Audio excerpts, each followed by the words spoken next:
In the lead up to the Minneapolis General Conference session, certain lines were drawn in the sand by some of the leading brethren, such as G.I. Butler and Uriah Smith, as to where the church had stood and needed to keep standing. These men were in danger of being theologically rich and increased with goods, and rather than continuing to follow the Holy Spirit's leading, they became theologically and experientially stagnant or Laodicean. It was recognized that several topics needed careful consideration, and Ellen White wrote to all the delegates in the months preceding 1888 on August the 5th, 1888, saying, "This gathering will be the most important meeting you have ever attended. This should be a period of earnestly seeking the Lord and humbling your hearts before Him." Ellen White alone saw the true significance of the 1888 General Conference in light of God's desire to usher in the Second Coming.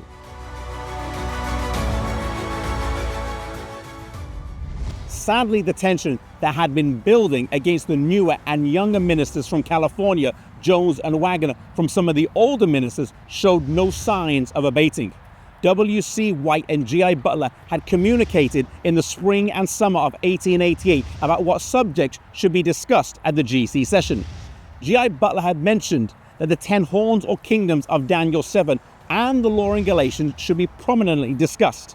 This information was relayed to Jones and Waggoner, and they came here to Minneapolis prepared to present on these subjects. Sadly, G.I. Butler forgot about this letter, and the rumor soon started to circulate that the presentation of these subjects was a surprise, with Jones and Waggoner purposefully agitating the issue. Looking at 1888 with the full advantage of hindsight and Ellen White's full counsel, it's easy to conclude that most of the brethren did not fully understand what a landmark doctrine or teaching was.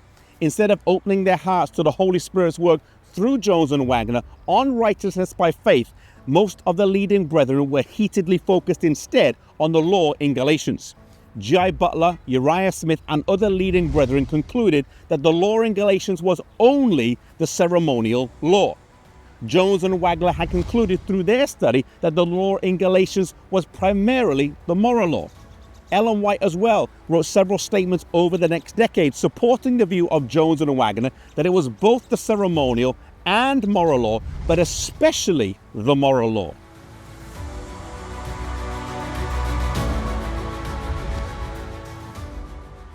Ellen White also rightly discerned the larger issue in the controversy, that the underlying issue was not which law was being referred to, but it was the gospel versus legalism. She saw in the positions of A.T. Jones and E.J. Waggoner the seeds were being sown for the uplifted Savior, the sacrifice of sins for the whole world. Unfortunately, though, most of the leading brethren did not understand what a landmark teaching or doctrine was, and they ended up on the enemy side in the controversy.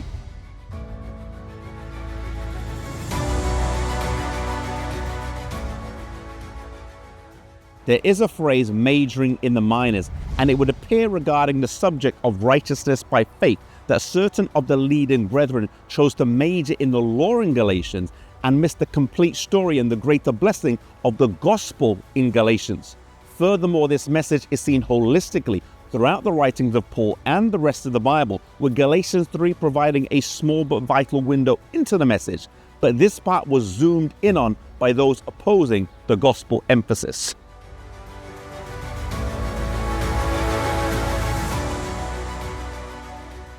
The issue of the 10 horns or kingdoms of Daniel 7 was also discussed, with Uriah Smith refusing to be open to further study. Being challenged in an area where he had been seen as an authority for 40 years made it difficult for him to admit that he might be in error on this one small point, and probably contributed to his personal baggage and resistance. The closed-mindedness of Uriah Smith was a major problem and likely contributed to others feeling free to oppose the messages of Jones and Waggoner.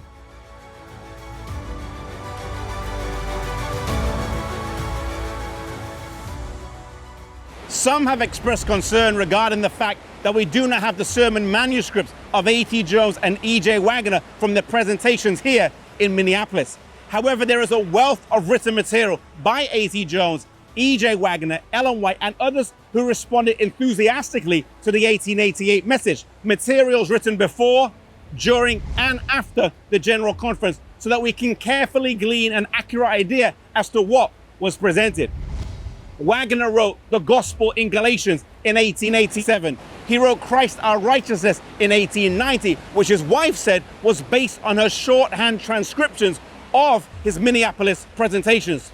We have hundreds of articles from Jones and Waggoner in the years surrounding 1888.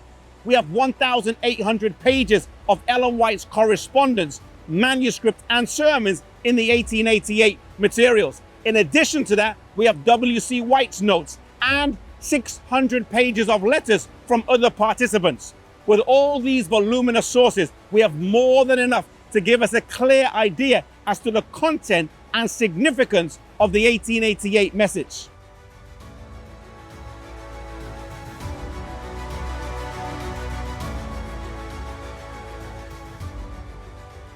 Both A.T. Jones and E.J. Waggoner used the Bible alone to present their message, and the same verses that the church needed back then to awaken them from their dry, formal, Laodicean condition of what the church needs today to bring revival. We can read and study these same passages today, and it can give us a personal and also a corporate-wide biblical-based revival.